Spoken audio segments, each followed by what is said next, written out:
தாவேகா அரசாங்கம் சொன்னது ஒண்ணு, செஞ்சது ஒண்ணு அப்படின்ற மாரி இப்ப பண்ணியிருக்காங்க. நடந்து முடிந்த தமிழக தேர்தல்ல பிரச்சாரம் செய்த தாவேகாவுடைய தலைவர் விஜய் தன்னுடைய டிவிகே மேனிஃபெஸ்டோல இருந்து சில வாக்குறுதிகள வெளியிட்டார். அதன்படி தமிழக விவசாயிகளுடைய விவசாய கடன் அனைத்தையும் தள்ளுபடி பண்றேன் அப்படின்ற மாரி சொல்லியிருந்தார். அதாவது 5 ஏக்கர் நிலத்துக்கு கீழ வச்சிருக்க விவசாயிகளுக்கு 100% அவங்களுடைய விவசாய கடன் தள்ளுபடி செய்யப்படும்னு சொல்லியிருந்தாரு. 5 ஏக்கர் மேல வச்சிருக்கவங்களுக்கு 50% அவங்களுடைய விவசாய கடன் தள்ளுபடி செய்யப்படும் அப்படின்ற மாரி சொல்லியிருந்தார். இதுல முக்கியமான விஷயமாக இவர் சொல்லும்போதே தாவேகாவுடைய அந்த மேனிஃபெஸ்டோ பாத்தீங்கன்னா 100% பிராக்டிகல், பாசிபிள், இம்ப்ளிமெண்டபிளா இருக்கும். அதனால தான் இத நான் சொல்றேன் அப்படின்ற மாரி சொல்லியிருந்தாரு. இந்த நிலைமையில இப்ப தமிழக முதல்வர் விஜய் விவசாய கடன் தள்ளுபடி பண்ற விவசாயிகளுக்குன்னு சொல்லியிருக்காரு. ஆனா அதிலே ஸ்லாப் சிஸ்டத்தையும் வெளியிட்டிருக்காரு.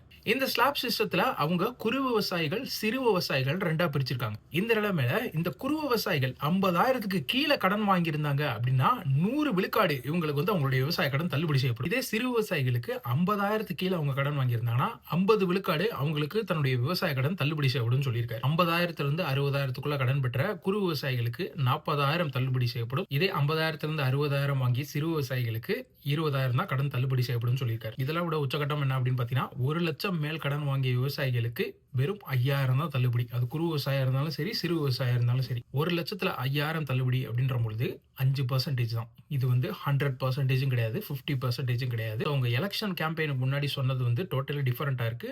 இப்ப பண்றது டோட்டலி டிஃபரெண்டா இருக்கு. இப்போ ஒரு சாதாரண விவசாயி 2 1/2 ஏக்கர் வச்சிருக்காருன்னு வச்சுக்கோங்களேன். அவர் வந்து ஒரு வாழையோ இல்ல வந்து ஏதோ மஞ்சளோ பயிரிடுறாரு. அவர் போய் வேளாண் கூட்டுறவு வங்கியில போய் பயிர் கடன் வாங்குறாரு. ஒரு 1,50,000 லட்சத்துக்கு அப்படின்னு வச்சுக்கோங்களேன். அவருடைய கடன் தள்ளுபடி வெறும் 5,000 தான். சோ 1,50,000 லட்சத்துக்கிட்ட அவர் வந்து கடன் கட்டுறவரு 5,000 கட்ட மாட்டாரா அப்படின்றதான் என் கேள்வி. சோ இதற்கு தாவேகா தரப்புல இருந்து சில பேர் என்ன சொல்றாங்க அப்படின்னு பாத்தீங்கன்னா வந்து இப்போதைக்கு இந்த மார்ஜினல் ஃபார்மர்ஸ்னு சொல்லப்படுற குறு விவசாயிகள் கஷ்டப்படுறவங்களுக்கு மட்டும் இப்போதைக்கு அவர் ஹெல்ப் பண்றாரு. போக போக இன்னும் 5 வருஷம் இருக்கு இல்லையா, இது வந்து எக்ஸ்பேண்ட் பண்ணப்படும் அப்படின்ற மாதிரி சொல்லிடுறாங்க. சோ இந்த மொத்த கடன் தள்ளுபடியால தமிழ்நாடு முழுவதும் 14 லட்சம் விவசாயிகள் பயன்படுறாங்க.